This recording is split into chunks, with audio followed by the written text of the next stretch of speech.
How's everybody doing? And happy Friday here on another episode of Friday Fades on the SFS channel. Today, as always, this is episode 4 now, I think. We've got 2 more players up on the block to talk about why I am not fans of their current draft position. Up today, we've got Chase Edmonds and Mike Evans, and the reasons why I think these players are overvalued and should at least be approached with extreme caution on draft day for 2021 fantasy football. So, if you're new around here, as always, head down, give this video a like, and make sure to hit that subscribe button so you never miss out on any content from the channel here. Let's hit the intro and get right in to today's video.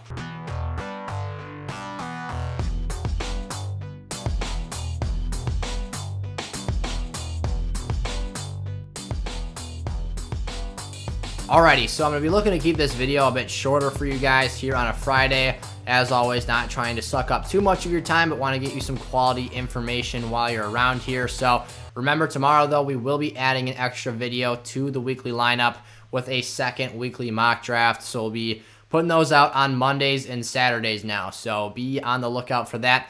But Mike Evans here to start out with the first of our 2 Friday fades for the week of, what are we in here? I don't know, sometime in the middle of July. But anyways, here, really great with my dates here in the summer. The 38.5 overall draft spot is where Mike Evans is averaging out to being picked here in the offseason. He's going as the wide receiver 13 right now, so the number 1 overall wide receiver 2 for fantasy, according to his ADP, that is. If we take a look on paper at him last season, it actually looks like Mike Evans had quite the good year, was quite the productive player, and we should have reason to believe, as I did before I really started to assess the situation and contemplate why I thought the Bucs would be better in year 2, why I think that he's going to have not only a frustrating season, maybe even some drawbacks, but why I think that he is not a valuable pick for us in this season. So wide receiver 10 finished last year for Mike Evans in year 1 with Tom Brady. We'll get into year 2 projections in a bit here, but year 1, very nice. Wide receiver 10 finish, cracked 1,000 yards, 1,006 receiving yards, 13 receiving touchdowns for Mike Evans. We'll get into why I do not like that number at all. But it seems like Mike Evans, again, on paper, like I said, was a very productive play and was a player that you want on your team. But why, and we're going to get into this right away, we're keeping today's episode quick, why don't I like him? Plain and simple here, only 109 targets. 109, that might sound like a lot to new ears here in the fantasy football community here. I mean, triple digits, that sounds like a good marker. Obviously, you want to be over 100, but we want to see wide receiver 1s or fringe wide receiver 1s at 120, 130. Your top end guys are up there in the 150s. We even had guys last season in the 160s, and DeAndre Hopkins, or was it was Stephon Diggs, nearly got to 170. He had 168 targets, D-Hop down at 160. So a lot of food left on the table that Mike Evans is not taking advantage of here.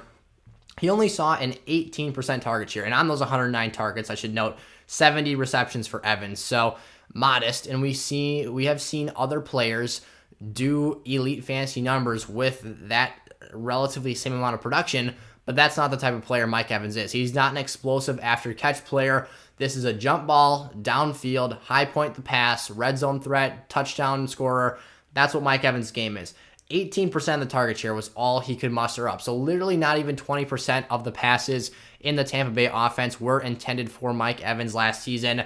I've got a list of players who finished lower in fantasy scoring in 2020 that saw 20 or more targets than Mike Evans last season. So essentially, the point of this exercise is to demonstrate to you how inflated his fantasy numbers were as a result of those 13 touchdowns in comparison to these other players who, again, saw 20 more passes come their way last season, but finished lower because they didn't have that ridiculously high double-digit 13 touchdown performance a season ago. So, and then if that doesn't get you, I've got some really ugly game per game basis numbers that I just cringed when I looked at with Mike Evans this season. So players who had 20 or more targets than Evans last season and finished below him in fantasy scoring at the end of the year: Robert Woods, LA Rams; really, really great, solid all-around player. Amari Cooper for the Cowboys. Again, great deep threat, super high passing volume offense. Terry McLaurin, the number one for his football team, really good deep threat, super talented player. Robbie Anderson and Deontay Johnson, and players who nearly got to that marker, Juju Smith-Schuster and Cooper Kupp. So that's literally 1, 2, 3, 4, 5, 6, 7, 8 names that are excessively outperforming Mike Evans in the target department and are getting much more opportunities and looks than he is. And when I stepped back and assessed why at first and initially heading into this offseason, I thought Mike Evans and this Tampa Bay offense was headed for an increase in productivity and a inflated year of production and even more fantasy wealth to go around for the rest of us here, I thought, well, it's because my Green Bay Packers, Aaron Rodgers, year 2 with the new head coach, MVP season, 48 passing touchdowns, ultra efficiency. That's what the Bucs are going to do this year. And then I thought to myself, Tampa Bay returned all 22 starters from their Super Bowl roster, which is unprecedented for a team to do because usually teams get money hungry and players walk off and get overpaid in free agency the year after a championship run. Every single Bucs starter returned to the lineup in what was probably one of their greatest offensive strengths this year. They had 1 million people to catch the ball. Gronkowski, Chris Godwin, Antonio Brown, Mike Evans. You've got 3 backs that are legitimate players back there in Rojo, Lenny, and Giovanni Bernard is now a player who can be a very productive receiving back in there. There is so many mouths to feed in this offense. Cameron Brate, even, if you want to toss in the secondary tight end for this team. Actually, he's technically the 3rd tight end because O.J. Howard, who tore his ACL last season, is the 2nd tight end. So just goes to show the ridiculous depth this team has. But why do I then think, still, with all this talent, that they can't increase that ceiling and that offensive production? Well, the Bucs are just that good. Their defense is elite. They are getting after the quarterback, hitting passers, knocking them down, blowing teams out. This team will be front-running in the 4th quarter in the majority of their games this season, and I would not be shocked to see them be favored to win nearly every game they play in this year by Vegas, which means they're the heavy favorites. They're probably the team supposed to go back-to-back this year. They are not going to be trailing late in 4th quarters very often, trying to come back and secure a win in a lead late.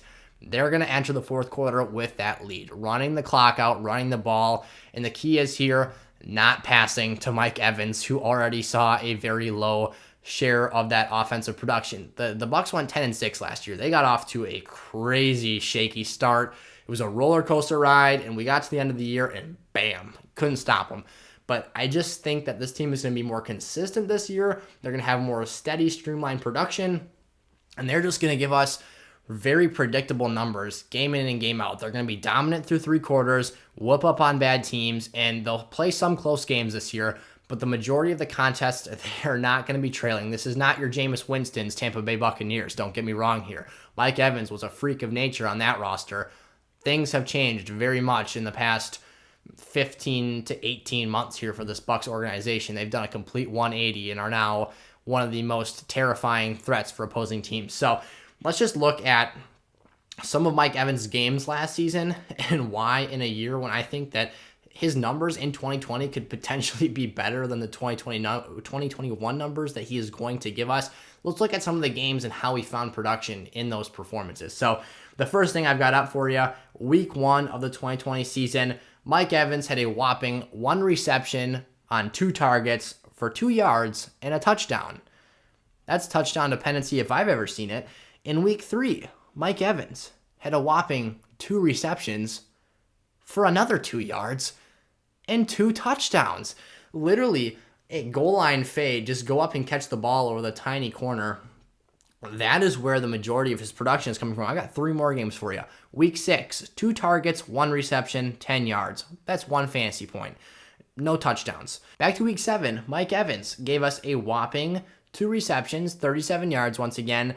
There you go. You can have yourself 4.7 fantasy points on those 2 catches in our half PPR leagues. Not flattered at all. And then week 16, he has 4 targets, 3 receptions, and 46 yards. So literally some of the most unimpressive yardage games that I have seen. He had a couple of just like really outlier type games where he massively outproduced the rest of his games, but like, what are these performances? We cannot be depending on these game in and game out last year. He only had 4 games where he broke 100 yards receiving last season. For a guy we talk about as a wide receiver 1 in supposedly the best offense in the league next year, and they're going to be through 3 quarters, most likely, I wouldn't be surprised to see, but that 4th quarter is going to kill their stat output for the game. You then look at a guy who's also had 60 receiving yards or less in 10 games last year. So the consistency is not there. The dependable, reliable production is not there. Go back to those games when he had 2 receptions for 2 touchdowns. Like, take away those 2 touchdowns. If that's 2 receptions for 2 yards, you're literally looking at like a reduction of 12 fantasy points in a flash, because the like 95% of his fantasy production in those given weeks were from the TDs. So if he can't maintain this level of touchdown upside, he's not going to maintain this level of fantasy production and will not finish as a wide receiver 1 next year. His draft stock has taken a bit of a hit since it was very high last season, and I didn't like it then. I like it even less now. I think that there's just too much reason to be concerned here and too much risk factored into things. And again, with that Tampa Bay team, I expect to be front running. I'm not loving this team producing me numbers late in games either. And then the next player up here is Chase Edmonds. He is currently going as the top running back 3 in fantasy drafts right now at the RB25 draft position and the 59th overall draft pick. You can say what you will. He's going as a late 5th rounder. It's just not a pick that I love whatsoever. And the main reason for this, I should say right off the bat here, is because of the players I can get after him. And the players after him, I think, have more legitimate workhorse potential and have more legitimate opportunities to see volume, and in particular volume on the goal line, which I think is going to be incredibly productive and valuable, that he's just not going to be getting with the Cardinals as much as we'd like to see that out of him. So he's going ahead of Mike Davis right now, Raheem Mostert, James Robinson, Javonte Williams, Rojo, and Lenny. Those are kind of toss-ups for which one in a given week is going to put up the numbers, so I thought I'd toss them in here on this list. And again, Chase Edmonds, really, really fun player. He's simply not a workhorse running back. That's just not the situation that he has for himself on this team. At 5'9", 210, he's too small for that goal line work, and we saw that play out last season when Kenyon Drake was literally getting virtually every single one of those goal line carries and opportunities for this roster. And another thing that's concerning to me is that, you know, he had opportunities as a starter, and I'm going to touch on a couple more things before I break down that game that he was the starter when Drake got injured, that he was horribly inefficient. But the point being is that when he's been given the role to be the workhorse for this team, it hasn't always ended the best, so that's something concerning as well. But Chase Edmonds, the thing I do want to say about him is that he does have standalone value as an efficient wide receiver play, or not a wide receiver, but a receiving threat in this Cardinals offense. He's a flex player, though. He's not a running back 2. I am not starting him in a running back spot. You can put him in your flex 1 or flex 2 spot if you're in a 2-flex league.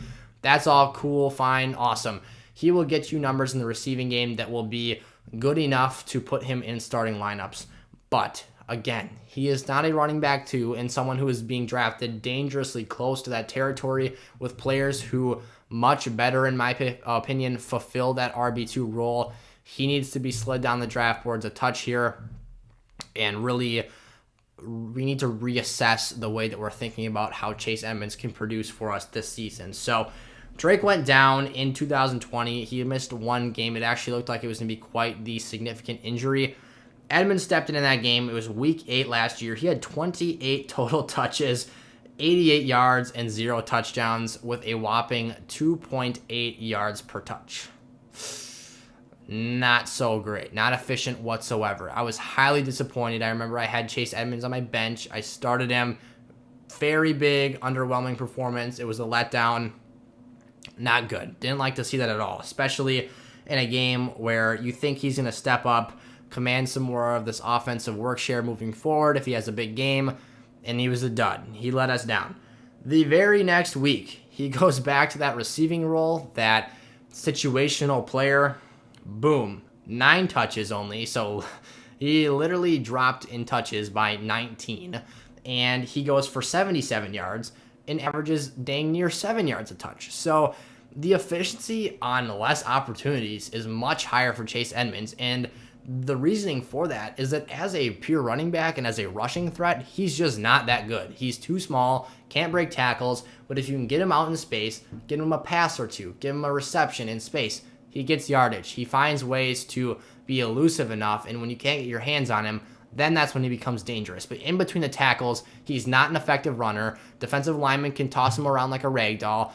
And again, as much as I like the guy, I think he's a very entertaining player to watch. He's just not going to be a starting level fantasy running back in one of those top 2 running back spots in our lineup. So we got to be careful with how we value him this season. And again, he's going to see little to no goal line work for this team this year. Cliff Kingsbury already showed us his cards last season with how he played Kenyon Drake and Chase Edmonds in this role last season. James Conner is one of my least favorite running backs in the National Football League. He's inefficient, doesn't do much on a per touch basis, and he's just kind of a clunky runner. It doesn't matter. He's got the size. He's going to come in and command that goal line work share. He's going to snatch away and vulture those valuable opportunities that give us a free 6.